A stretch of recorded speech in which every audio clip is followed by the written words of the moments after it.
Good morning, class, and welcome to my kitchen where we're going to do some physics today. And I think it's going to be pretty good. So buckle up and let's learn some new physics. First thing we're going to talk about is a phenomenon you've probably seen before. I have a basin of water here, and you'll notice when I take a spoon with a nice straight handle and place it into that basin of water, you'll notice it looks like the spoon is bent.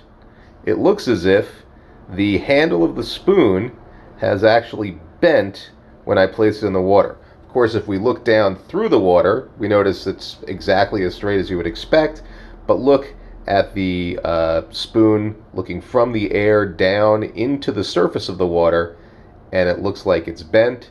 That is very much explainable through a phenomenon we call refraction, and we're going to talk about that as part of our new unit.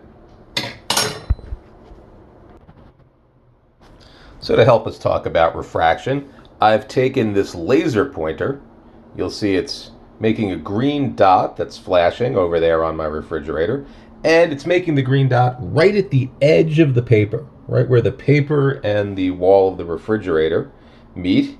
And we can tell by looking that the light is going straight through the air and traveling all the way to the refrigerator. We do notice a reflection of the light right down here, but let's not let that distract us. That's just the light shining off the paper and reflecting up to the camera. And of course, we just talked about reflection a little while ago, so that hopefully makes some sense to you.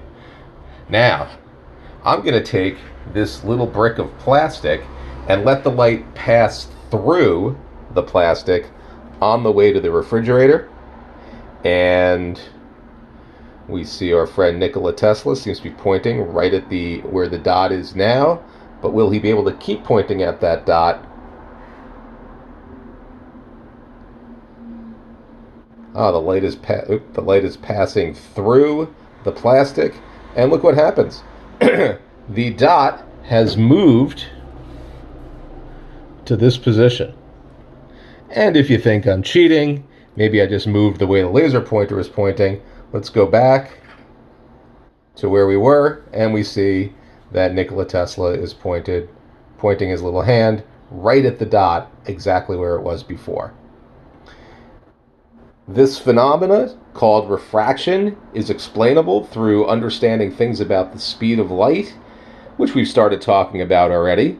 Our good friend Galileo had some things to say about the speed of light, as we learned, and as we'll see later on, our other good friend Albert Einstein certainly knows quite a bit about the speed of light, and he'll tell us some things about that too. So, I hope you enjoyed your tour of my kitchen, recently renovated, by the way, and we will be back to talk about more refraction soon.